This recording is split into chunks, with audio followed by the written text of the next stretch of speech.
రాజా రాజా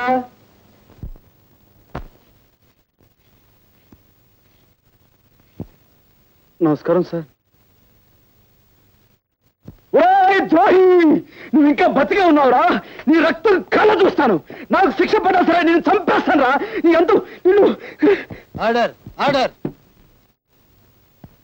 నువ్వు దౌర్జన్యం చేయడానికి కోర్టు అనుకున్నావా మరి ఏదైనా అనుకున్నావా?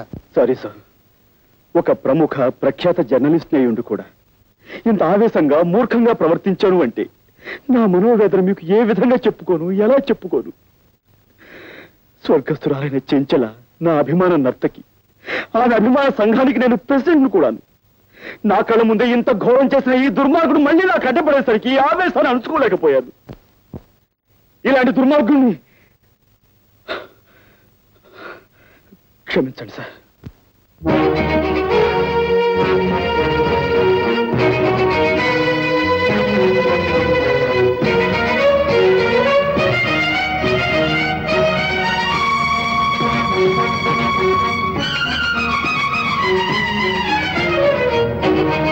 ఒక అమాయకుని నేరస్తుని చేసి కొలుపుతున్నావా? అనుభవిస్తావు లింగం, అనుభవిస్తావు.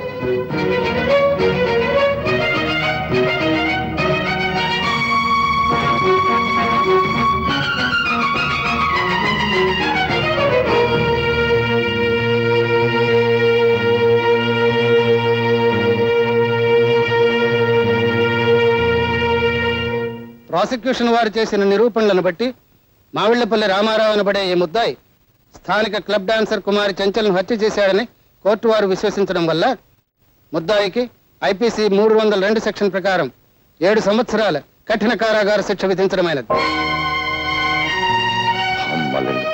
ఎంత దారుణాన్ని కొడుకెట్టారు.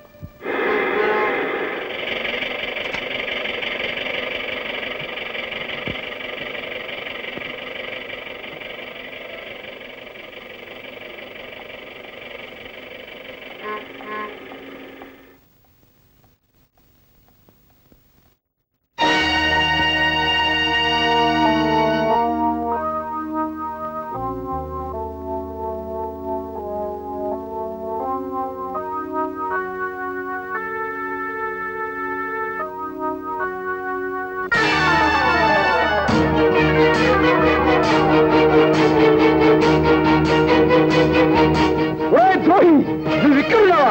నేను చంపేస్తాను. నీ రక్తం కలుగుస్తాను. నాకు ఉరి శిక్ష పడ సరే నేను చంపేస్తాను రా. రాజా,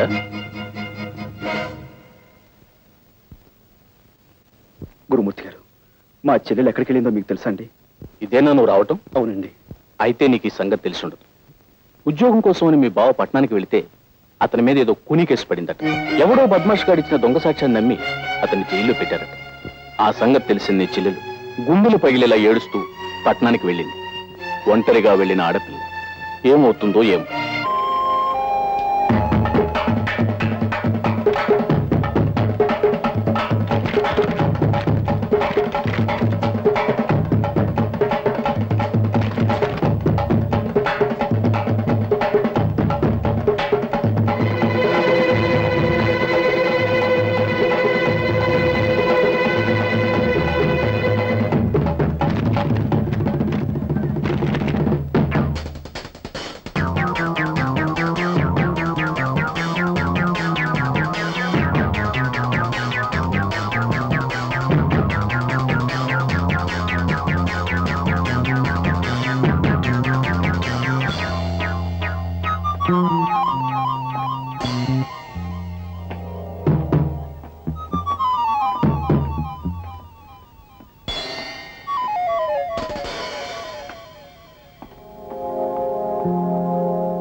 మా చెల్లెలి పట్టణానికి కొత్త, ఎక్కడెక్కడ తిరుగుతుందో, ఎన్ని కష్టాలు అనుభవిస్తుందో అని భయంగా ఉంది. చెల్లెమ్మ సంగతి మాకు వదిలే గురు.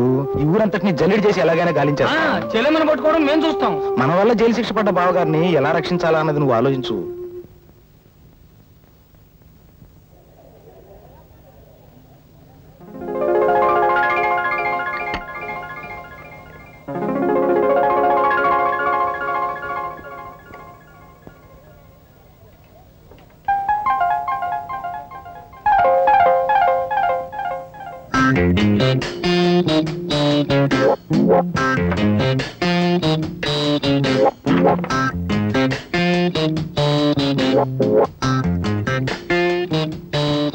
ఆల్ రైట్, నేను అసలు విషయానికి వస్తున్నాను. నేను నిన్ను ప్రేమిస్తున్నాను, పెళ్లి కూడా చేసుకుంటాను. ఇంత ఫ్రాంక్ గా మాట్లాడే మనుషులు మీరు ఎప్పుడు చూసుంటారు కదా. నాతో మాట్లాడకపోతే మీకే నష్టం. నేను 3 అంకెలు లెక్క పెట్టేలోపు మాట్లాడకపోతే నలుగురు వచ్చి పోట్లాడేలా చేస్తాను. ఓకే, 1 2 3. రాజా, నా మాట విని ఇంటికి వచ్చేసాయి రాజా. పిల్లలంతా నాన్న నాన్న అని ఏడుస్తున్నారు. ఇంకెప్పుడు వంట ఆలస్యం చేయనని ప్రామిస్ చేస్తున్నాను రాజా. రాజా, నేను నీ చరణదాసుని రాజా. చరణదాసి లేదు, మసాలా దోశ లేదు. రాజా, మర్యాద వెళ్ళి ఇక్కడి నుంచి. బాబాయ్ గారు, మీరైనా కాస్త చెప్పండి బాబాయ్ గారు. పోపుల డబ్బా ఏదో ఒంట్లో బాగోక వంట కాస్త ఆలస్యం అయిపోయింది. దాని గురించి నన్ను తిట్టి పిల్లలు కొట్టి ఇక్కడికి వచ్చేసారు. ఇంట్లో వండి నన్ను వంట అలాగే ఉండిపోయింది. నన్ను ఏం చేయమంటారు? పిన్ని గారు, మీరు కడుపుతూ ఉన్నప్పుడు మీతో ఆయన దెబ్బలాడి ఇలాగే వచ్చేసారా? చెప్పండి బాబాయ్ గారు. ఏమిటయ్యా ఇది? ఏమిటిది? క్రితం సార్ ఆ అమ్మాయి ఏదో తప్పు చేసిన నువ్వు చేస్తున్నది ఏమిటి? ఇంటి ఇల్లాలు వీధులు పడి బతిమాలుతుంటే బుద్ధి లేదట నీకు? మాస్టారు, నాకు ఇంకా పెళ్లి కాలేదండి. రామరామ, మీకు పెళ్లి కాలేదా? ఎందుకండి అబద్ధం చెప్తారు? కావాల్సి వస్తే ఈ తాళి చూడండి. 3 పిల్లలు బాబాయ్ గారు. ఆ వేళ ఆ తాళి చూపించి 3 బిడ్డలు తెల్ల నాతో చెప్పలేదు నువ్వు. ఎవరైనా వింటే గట్టి పెడతారు. బుద్ధి లేటా నీకు? వెళ్ళు, ఇంకేం మాట్లాడుకో, ముందు వెంటనే వెళ్ళు. జాగ్రత్తగా తీసుకెళ్ళమ్మా. చాలా థ్యాంక్స్ బాబాయ్ గారు. పోదా రండి రాజా, పిల్లల్ని తీసుకొని బీచ్ కడదాం. రండి రాజా.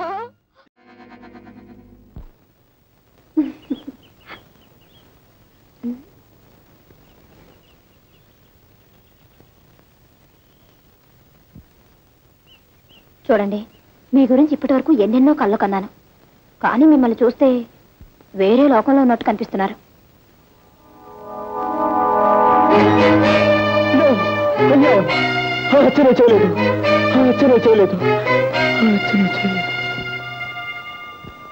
ఎలాగైనా సరే నేను అతన్ని విడిపించాలి.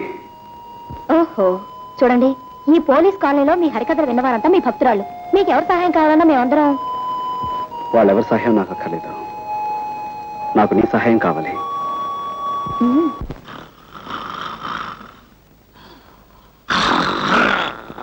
సార్, నమస్కారం సార్. నమస్కారం అండి.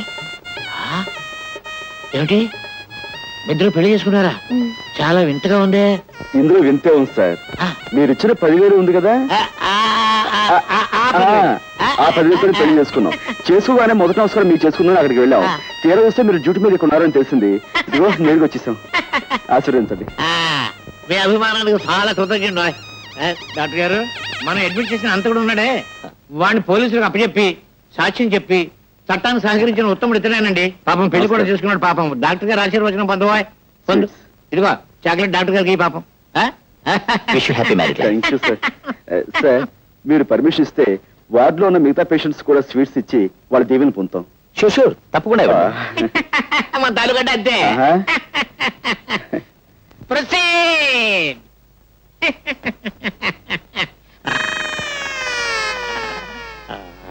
దీవించండి. వదినా, నసుదినా.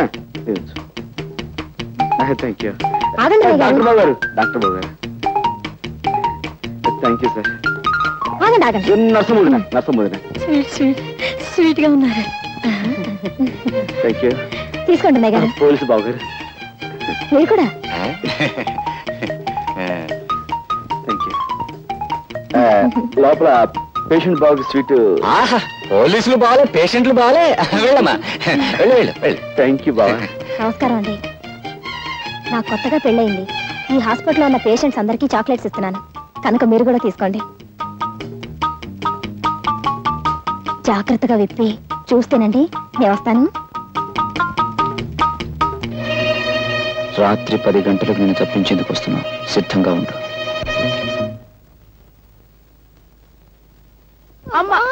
నెమ్మది కాస్త ఓర్చుకో. పొద్దున్నే కదా పెళ్ళైంది నాన్న, అప్పుడే కడిపేమిటి? అదేంటయ్యా దాని మొగుడు ఎవరనుకుంటున్నా గొప్ప పైల్మాను. ఎంత పహిల్వాన్ అయితే మాత్రం పొద్దున పెళ్లి చేసుకుని రాత్రి గర్భం అంటే రూల్స్ ఒప్పుకోమా? అదే సంగతే, నువ్వు పొరపాటు పడ్డావయ్యా. ఆ పిల్ల ఈ పిల్ల కమల పిల్లలు. అది మా చిన్నమ్మాయి ఇంట్లోంచి లేచిపోయి ఎవరినో పెళ్లి చేసుకుని మీ అందరికి చాక్లెట్లు పంచి పెట్టిందంట. ఇది మా పెద్ద అమ్మాయి, దీని మొగుడు పైల్మాన్. ఆయన కాస్త సాయం అమ్మవయ్యా. పట్టుకోయా పట్టుకో, మెల్లిగా మెల్లిగా. జాగ్రత్త జాగ్రత్త అయ్యా. అది సంగతి. అటెళ్ళు. కమాన్ బయలుదేరు. నువ్వా? నేనే.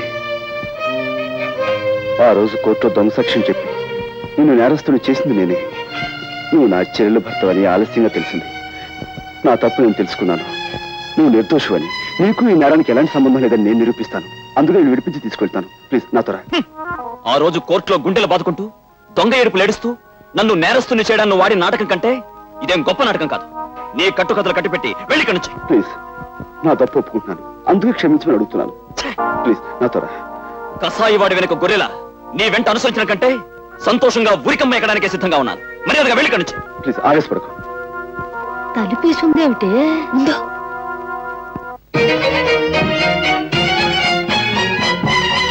అనుకుంటున్నారా?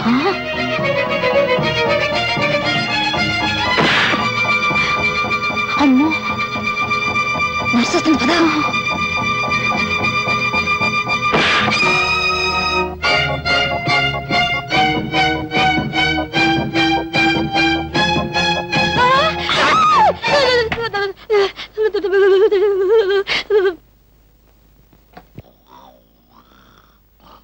ఏమండి ఏమండి, ఆ నేరస్తుడి గదిలో ఎవరెవరో ఉన్నారు.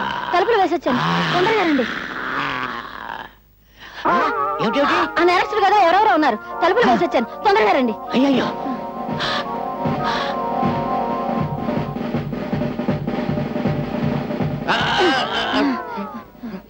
ఈ గదండి, ఈ గది. ఈ కదా తలుపులు తెరుచున్నాయేంటి? నేను తలుపులు వేసొచ్చానండి.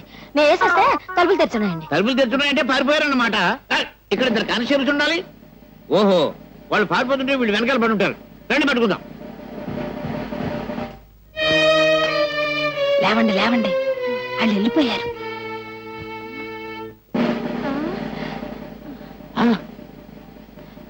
అమ్మయ్య, బతికే ఉన్నారండి. కుట్టేసి పారిపోయి ఉంటారు. నా కొంపటికి వచ్చేసింది బాబు. మీ కొంప మీదకి వచ్చిందా నా కొంప మీదకి వచ్చిందా? ఏమండోయ్, మీ కొంప మీదకి వచ్చిందా నా కొంప మీదకి వచ్చిందా? నా శాది మీదకి వచ్చింది, నా శాది మీదకి వచ్చింది, నా శాది మీదకి వచ్చింది బాబు.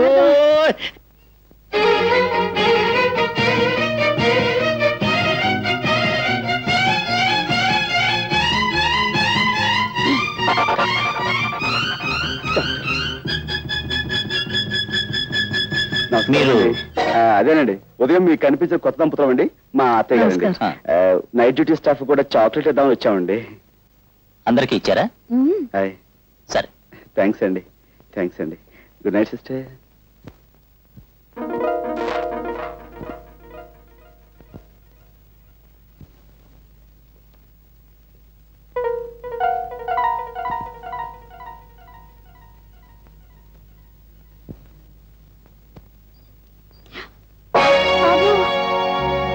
మై గాడ్, ఇప్పుడు ఎలా? ఇప్పుడు మనం చేసేది ఏం లేదు. బయటపడండి.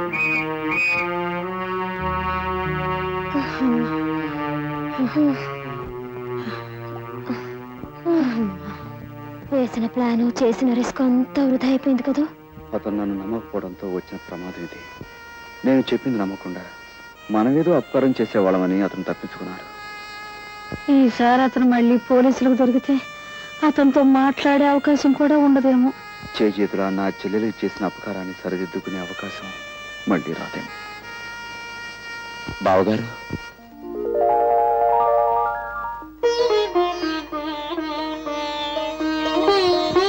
నిజంగానే మీరు అపకారం చేసే మనిషి అనుకున్నాను.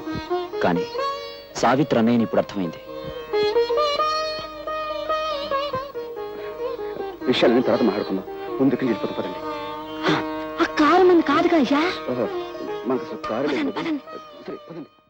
సార్, హాస్పిటల్లో మన కస్టడీలో ఉన్న రామారావు పారిపోయాడు సార్. వాట్? పారిపోయాడా? అదెలా జరిగింది?